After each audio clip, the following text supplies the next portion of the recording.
Okay, so today we're going to look at the world around you a little differently. I'm talking about the chair you're sitting in, the desk you're using, maybe even the actual walls of your home. We're about to crack a code that shows a hidden layer of value in all of these everyday things. It sounds a little random, right? I mean, what does your office chair really have in common with a 2x4? But what if I told you that from a business and investment point of view, they're linked by the exact same set of risks and opportunities? They're basically in the same family, and if you can understand that family, you can understand their true value. So, where does this answer come from? Well, it's all in this framework, the SASB standards. And just so you know, these are now part of the IFRS Foundation. That's the organization that sets global accounting rules. So this is serious stuff. These standards are all about helping us understand the sustainability factors that can actually genuinely hit a company's financial performance. It's all about connecting sustainability to the bottom line. Think of it this way. For years, companies would talk about being green in 1,000 different ways, and nobody really knew what it meant. What the SASB standards do is create one single common language. This lets investors compare apples to apples and see which companies are actually managing the risks and opportunities that can have a real-world effect on their cash flow.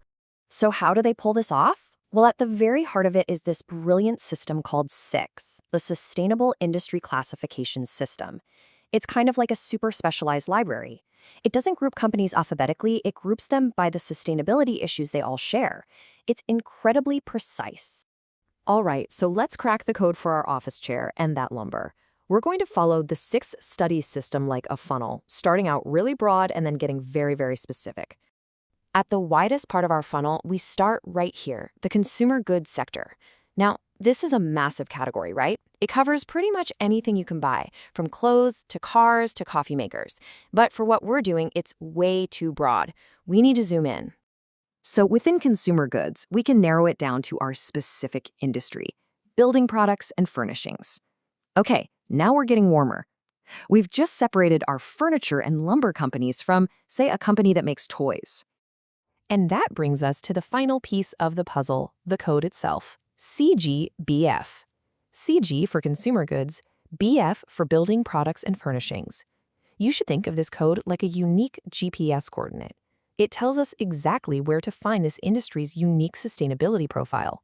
This little code unlocks everything. And just to be totally clear, here's who's in this club. We're talking about the companies that design and make stuff like flooring and ceiling tiles, all that home and office furniture, and, of course, all the essential wood materials like lumber and plywood. If a company makes these things, they fall under CGBF. Now, this is where it gets really powerful. The standard doesn't just group these companies together. It tells us which handful of sustainability topics are financially material. And in the world of finance, material just means it's important enough to actually influence an investor's decision. It's the stuff that can truly move the needle on a company's performance. And for the CGBF industry, it all boils down to these 4 topics. You can forget all the other noise, all the 100 other things a company could talk about. For this specific industry, an investor really needs to watch how they manage their energy, their chemicals, their product's life cycle, and their wood supply chain. These are the big 4. So the big question is, why these 4? Well, each one represents a direct link between a sustainability issue and potential financial risk or reward. Let's do a quick dive into each one. First up, we've got energy management. Now, this might seem a little obvious, but the reason it's considered a material issue is really specific to this industry's business model. As the standard itself points out, these companies are often working on razor-thin profit margins. That means a sudden spike in electricity prices isn't just a small problem. It can be a major threat to their profitability. So managing energy efficiently isn't just about being green, it's a critical financial defense mechanism. Next up, let's talk about the chemicals used in these products. Think about the glues, the finishes, the treatments on your furniture or your flooring. What's really fascinating here is the focus on future risk. A new regulation that bans a certain chemical, or even just a shift in what customers think is safe, can absolutely hammer demand for a product. So, the smart companies, they're getting ahead of this, not just to comply, but to protect their brand and keep their customers coming back. All right, topic 3 looks at the entire life of a product. I mean, everything. From the raw materials it starts with, all the way to what happens to it when you're done with it.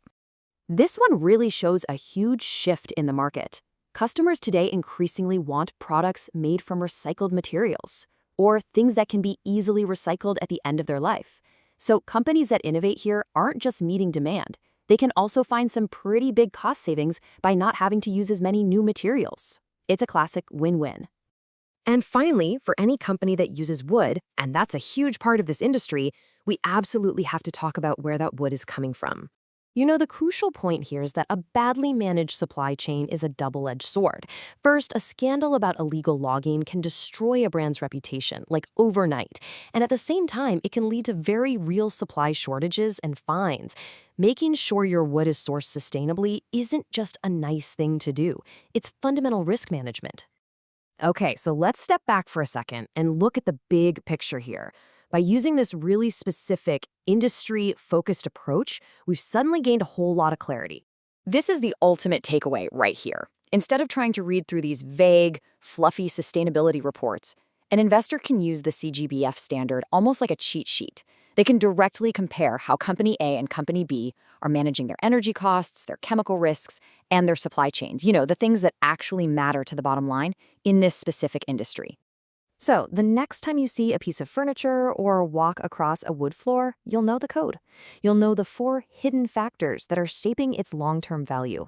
It's not just a product anymore. It's a story of risk and opportunity. And now you know how to read it.